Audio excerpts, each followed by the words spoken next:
Hello नमस्कार दोस्तों, आपका स्वागत है आपके यूट्यूब चैनल अमी साइंस स्टडी में। दोस्तों, मैं इस वीडियो में आप लोग को जो डिस्कशन कराने वाला हूं, जो लुसेंट का सामान्य ज्ञान, ठीक है। तो चलिएगा दोस्तों, हम लोग देखते हैं 21 नंबर चैप्टर। इससे पहले मैं आप लोग को 20 चैप्टर करा दिया हूँ, ठीक है। तो आज का चैप्टर जो है दक्षिण भारत का प्रमुख राजवंश पल्लव वंश। पल्लव वंश का संस्थापक सी विष्णु 575 से 600 ईस्वी तथा इसकी राजधानी कांधी तमिलनाडु में कांचीपुरम थी। यह वैष्णव धर्म का अनुयायी था। किराता जूनियम के लेखक भारवी सिंह विष्णु के दरबार में रहते थे। पल्लव वंश के प्रमुख शासक हुए क्रमशः महेंद्र वर्मन प्रथम 600 से 630 ईस्वी, नरसिंह वर्मन 630-668 ईस्वी, महेंद्र वर्मन द्वितीय 668 से 670, परमेश्वर वर्मन प्रथम 670 से 680 ईस्वी में, नरसिंह वर्मन टू 704 से 728, नंदी वर्मन टू जो 731 से 795, ठीक है। पल्लव वंश का अंतिम शासक अपराजित जो 889 से 897 ईस्वी हुआ। मतविलास प्रहसन की रचना महेंद्र वर्मन ने की थी। महाबलीपुरम के एकादशम मंदिर, जिन्हें रथ कहा गया है, का निर्माण पल्लव राजा नरसिंह वर्मन प्रथम के द्वारा करवाया गया था। रथ मंदिरों में सबसे छोटा द्रौपदी रथ था, जिसमें किसी प्रकार का अलंकार नहीं मिलता है, ठीक है। आगे बढ़ते हैं। वातपिंडों की उपाधि नरसिंह वर्मन प्रथम ने धारण की थी। अरबों के आक्रमणों के समय पल्लवों का शासक नरसिंह वर्मन टू था। उसने राजसिंह राजाओं में सिंह आगम प्रिय, शास्त्रों का प्रेमी और शंकर भक्त, शिव का उपासक की उपाधि धारण की। उसने कांची कैलाशनाथ मंदिर का निर्माण करवाया, जिसे राजेश्वर मंदिर का भी कहा जाता है। इसी मंदिर के निर्माण में द्रविड़ स्थापत्य कला की शुरुआत हुई। महाबलीपुरम में सूर्य मंदिर, देखते हैं। 10 कुमार चरित्र के लेखक दंडी नरसिंह वर्मन द्वितीय के दरबार में रहते थे। कांची के मुक्तेश्वर मंदिर तथा वैकुंठ पेरुमाल मंदिर का निर्माण नंदी वर्मन द्वितीय ने कराया। प्रसिद्ध वैष्णव संत तिरुमलई अलवार नंदी वर्मन द्वितीय के समकालीन थे, ठीक है। राष्ट्रकूट देखते हैं। राष्ट्रकूट राजवंश का संस्थापक दंती दुर्ग जो 752 ईस्वी था, ठीक है। इसकी राजधानी आपको जगह मनिकर या मानेखेत वर्तमान में मालकेर सेलापुर के निकट थी। राष्ट्रकूट वंश के प्रमुख शासक थे कृष्ण प्रथम शूद्र, गोविंद द्वितीय, अमोघ वर्ष जो आपको कृष्ण 2 और इंद्र 3 एवं कृष्ण 3 हो जाएगा, ठीक है। एलोरा के प्रसिद्ध कैलाश मंदिर का निर्माण कौन करवाया था? तो कृष्ण प्रथम ने करवाया था, ठीक है। ध्रुव राष्ट्रकूट वंश का पहला शासक था, जिसने कन्नौज पर अधिकार करने हेतु त्रिपक्षीय संघर्ष में भाग लिया और प्रतिहार नरेश वत्सराज एवं पाल नरेश धर्मपाल को पराजित किया। ध्रुव को धारावर्ष भी कहा जाता था, ठीक है। गोविंद तृतीय ने त्रिपक्षीय संघर्ष में भाग लेकर चक्रयुद्ध एवं उसके संरक्षक धर्मपाल तथा प्रतिहार वंश का शासक नागभट्ट टू को पराजित किया, ठीक है फ्रेंड्स। आगे बढ़ते हैं।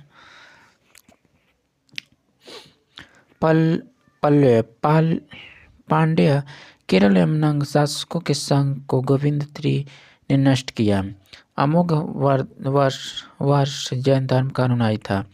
इसने कन्नड़ में कबीर राजमार्ग की रचना की। आदि पुराण के रचनाकर जी जिनसेना, गणिता सागर के लेखक महावीराचार्य एवं अमोघ वृत्ति के लेखक सत्यायना अमोघ के दरबार में रहते थे। अमोघ ने तुंगभद्रा नदी में जल समाधि लेकर अपने जीवन का अंत किया था। कौन? तो अमोघवर्ष ने किस नदी में? तो तुंगभद्रा नदी में जल समाधि कर अपने जीवन का अंत किया था। ठीक है। इंद्र III ने शासक काल में अरब निवासी में अलमसूती भारत आया। इसने तत्कालीन राष्ट्रकूट शासकों को भारत का सर्वश्रेष्ठ शासक कहा।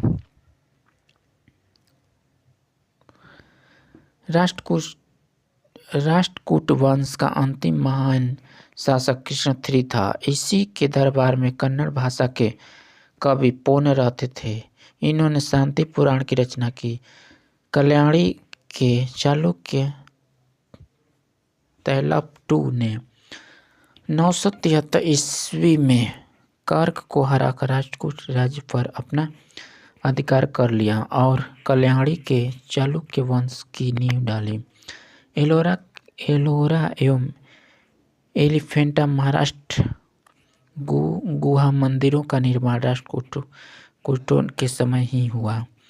एलोरा में 34 शैलकृत गुफाएं हैं।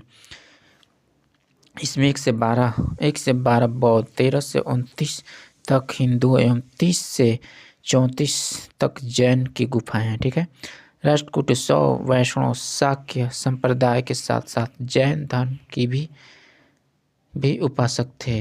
राष्ट्रकूटों ने अपने राज्यों में मुसलमान व्यापारियों को बसने तथा इस्लाम के प्रचार को स्वीकृत दी थी। ठीक है। चालुक्य वंश आगे देखते हैं।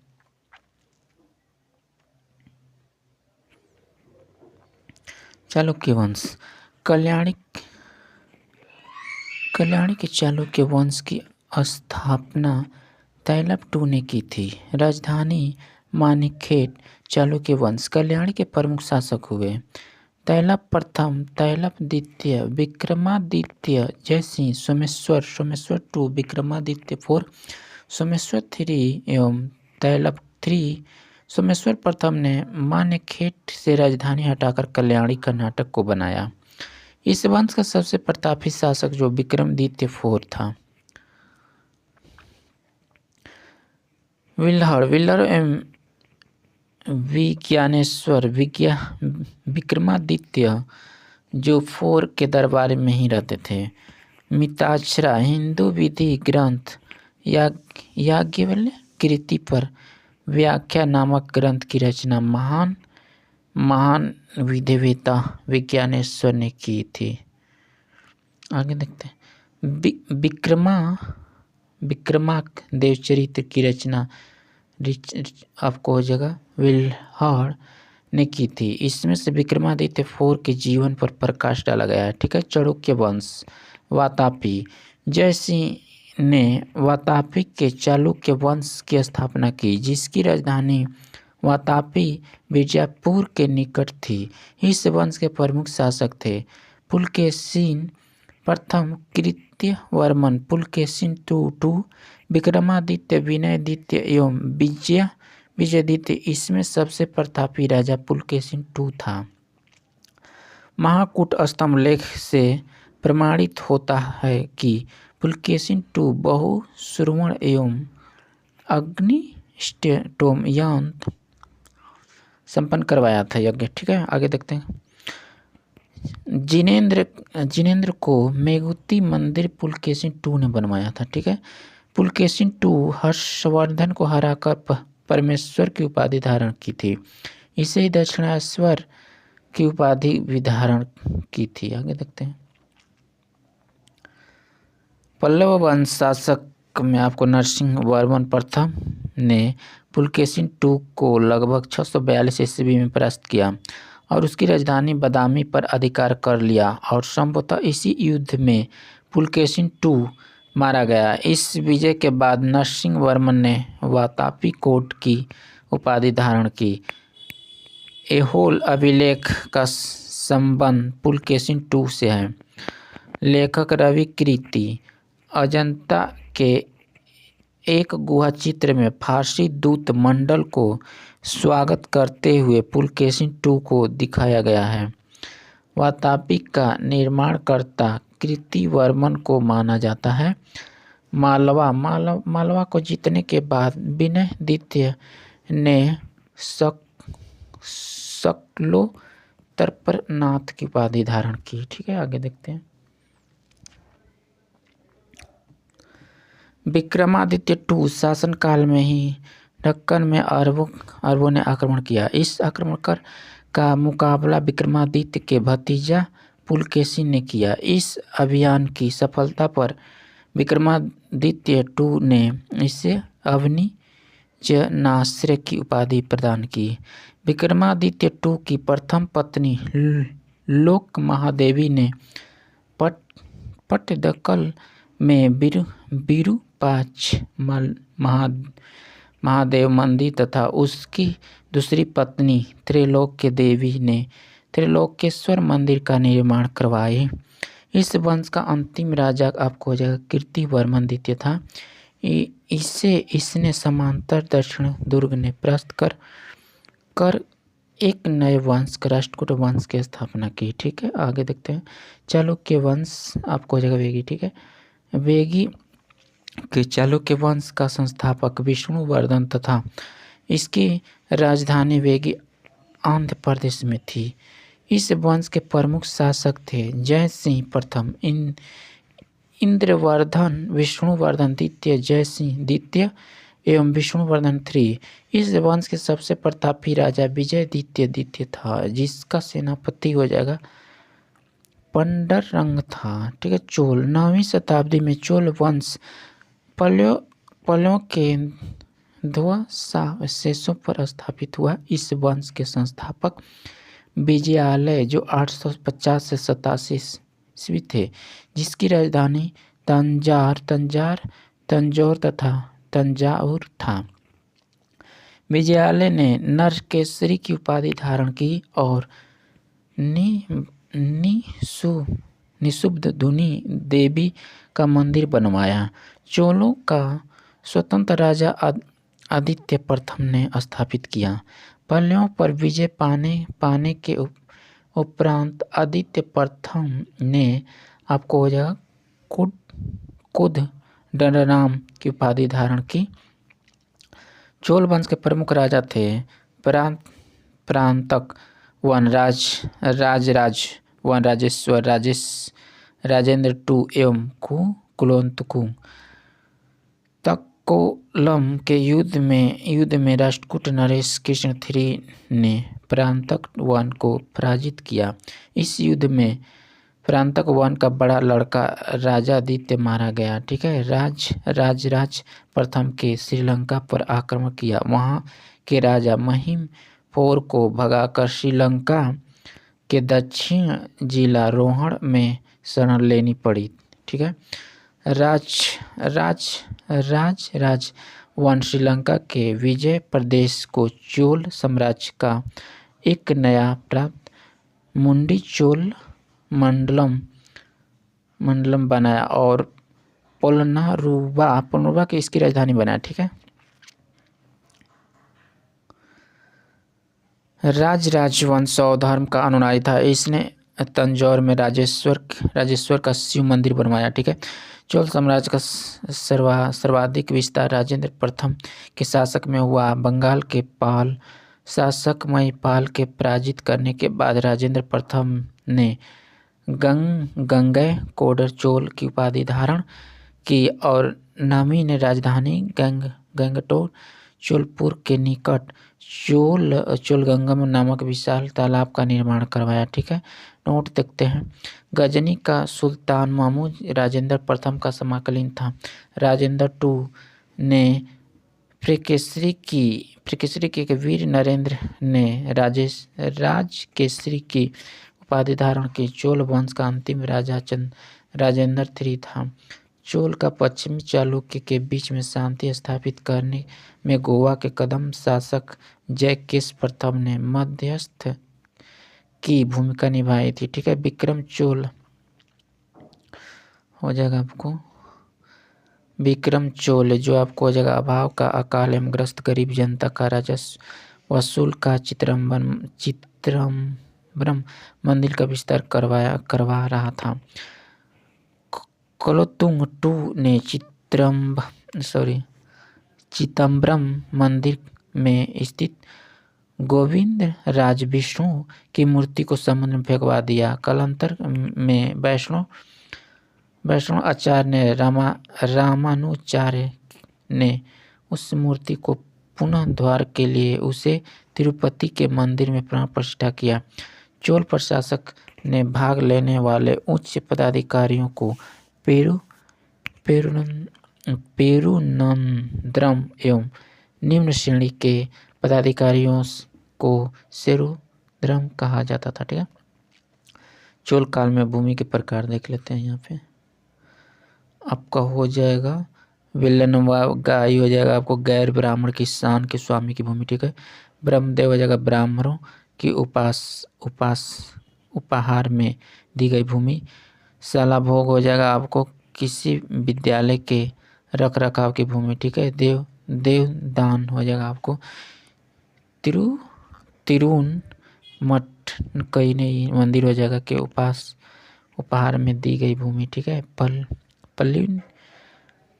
पल्ली चंदम हो जाएगा आपको जैन संस्थानों को दान की गई भूमि, ठीक है। आगे बढ़ते हैं दोस्तों, देखते हैं। संपूर्ण चोल साम्राज्य 6 प्रांत में विभक्त था। प्रांत के मंडलम कहा जाता था। मंडलम कोट्टयम में नाटू में एवं नाडु कई कुरमों में विभक्त था। आपको नाटू की स्थानीय सभा को नाटुर एवं नगर की स्थानीय सभा को नगर तार कहा जाता था। स्थानीय स्वशासन चोल प्रशासन की मुख्य विशेषता थी और सर्वसाधारण लोगों की समिति थी, जिसका कार्य होता था सार्वजनिक कल्याण के लिए तालाबों और बगीचों के निर्माण हेतु गांव की भूमि का अधिग्रहण करना। सभा या महासभा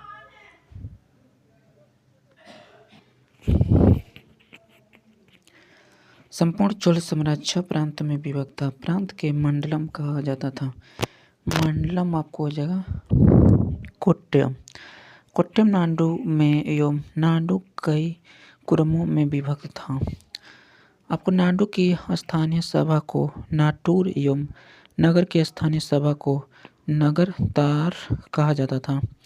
स्थानीय आपको हो जाएगा स्थानीय स्वशासन चोल प्रशासन की मुख्य विशेषता थी और सर्वसाधारण लोगों की समिति थी, जिसका कार्य होता था सार्वजनिक कल्याण के लिए तालाबों और बगीचों के निर्माण हेतु गांव की भूमि का अधिग्रहण करना, ठीक है। सभा और महासभा यह मूलतः अग्रहारों और ब्राह्मणों बस्तियों की सभा थी, जिसके सदस्यों को पेरुम कलम कहा जाता था। यह सभा वरिम नाम की समितियों के द्वारा अपने कक्ष को संचालित करती थी। सभा का बैठक आपको गांव के मंदिर के निकट वृक्ष के नीचे तालाब के किनारे होती थी। व्यापारियों की सभा को नगरम कहते थे। चोल काल में भूमिकर उपज 1/3 भाग हुआ करता था। गांव के कार्य समिति की सदस्यता के लिए जो वेतनभोगी कर्मचारी रहते थे, उन्हें मध्य स्थल कहते थे। ब्राह्मणों को दी गई क्रम मुक्त भूमि को चतुर्वेदी मंगलम एवं दान दी गई भूमि को ब्रह्मदेव कहलाती थी, ठीक है। चोल सेना का सबसे संगठित अंग तथा पदार्थी सेना। चोल काल में आपको जगह कांसू सोने के सिक्के थे। तमिल कवियों में जय केंदर प्रसिद्ध कवि था, जो कुलोत्तुंग प्रथम का राजकवि था। उसकी रचना आपको हो जाएगा कलिंग तुंग पड़ी। ठीक है, आगे बढ़ते हैं फ्रेंड्स, देखते हैं। यहाँ पे देखिएगा, उत्तरी मुरु अभिलेख के अनुसार सभा की सदस्यता के लिए इच्छुक लोगों को ऐसी भूमि का स्वामी होना चाहिए जहाँ से भूमि स्वराज वसूला जाता है। ठीक है, उसके पास अपना घर होना चाहिए। उसकी उम्र 35 से 70 के बीच होनी चाहिए। उन्हें वेदों की ज्ञान होनी चाहिए। उन्हें प्रशासनिक मामलों की अच्छी जानकारी होनी चाहिए और ईमानदारी होना चाहिए। ठीक है, यदि कोई पिछले 3 सालों में किसी समिति का सदस्य रहा हो तो वह किसी और समिति का सदस्य नहीं बन सकता।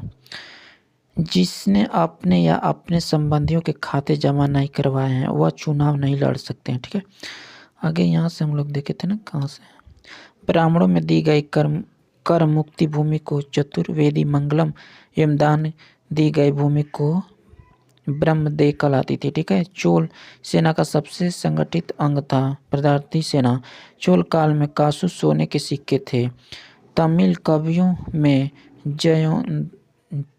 जयन गोदर प्रसिद्ध कवि था जो कुलोत्तुंग प्रथम का राज कवि था। उसकी रचना आपको हो जाएगा कलिंग तुंग पड़ी। ठीक है, कंबन औटकटन और पुंग लेदी को तमिल साहित्य का त्रिरत्न कहा जाता है। ठीक है, पंप पुण्य एवं कन्नड़ साहित्य के त्रिरत्न माने जाते हैं। ठीक है, पसी ब्राउन ने तंजौर के बृहदेश्वर मंदिर के विमान को भारतीय वास्तुकला का निष्कर्षण माना है। ठीक है, आगे देखते हैं फ्रेंड्स।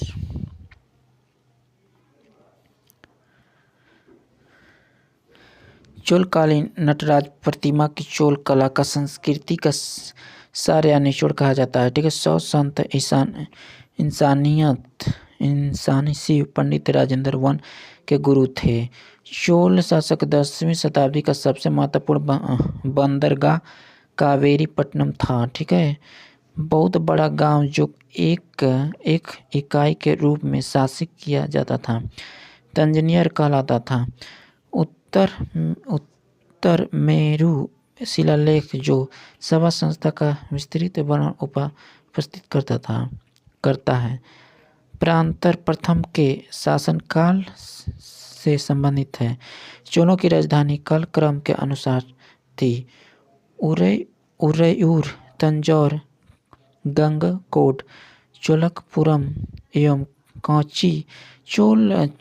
चोल काल में सड़कों की देखभाल बागान समिति करती थी। चोल काल में आम वस्तुओं के आदान प्रदान का आधार स्थान था। चोल काल में विशाल व्यापारी समूह निम्न थे: वलंजियार, नाना दैसी एवं मनियाग्रम। विष्णु के उपासक अलमवार एवं शिव के उपासक नैनार संत कहलाते थे। ठीक है, यादव वंश देखिएगा फ्रेंड्स, यादव वंश आपको हो जाएगा देवगिरी के यादव वंश का स्थापना भी बिल्लम पंचम ने की थी। इसकी राजधानी देवगिरी थी। इस वंश का सबसे प्रतापी राजा सिंहड़ जो 1210 से 1246 ईस्वी था। इस वंश का अंतिम स्वतंत्र शासक रामचंद्र था, जिसके अलाउद्दीन के सेनापति मलिक काफूर के सामने आत्मसमर्पण किया। ठीक है, आगे बढ़ते हैं फ्रेंड्स, देखते हैं। होयसल वंश द्वार समुद्र के होयसल वंश का संस्थापक विष्णुवर्धन ने की थी। होयसल वंश यादव वंश का एक शाखा थी। वेलूर में चेन्ना केशव मंदिर का निर्माण विष्णुवर्धन ने 1117 ईस्वी में किया था। होयसल वंश का अंतिम शासक वीर पल्लव द्वितीय था, जिसे मालिक काफूर ने हराया था। होयसल वंश की राजधानी द्वार समुद्र आधुनिक हलेविड था। आगे बढ़ते हैं फ्रेंड्स, देखते हैं। कदम वंश की स्थापना मयूर शर्मन ने की थी। कदम वंश की राजधानी बनवासी था। गंग वंश का संस्थापक ब्रजहर्ष प्रथम था। अभिलेख के अनुसार गंग वंश के प्रथम शासक कोंकणी वर्मा था। गंगों की प्रारंभिक राजधानी कोलार थी, जो बाद में तलकांड हो गई। ठीक है, दंत सूत्र पर टीका लिखने वाला गंग शासक माधव प्रथम था। आगे देखते हैं फ्रेंड्स,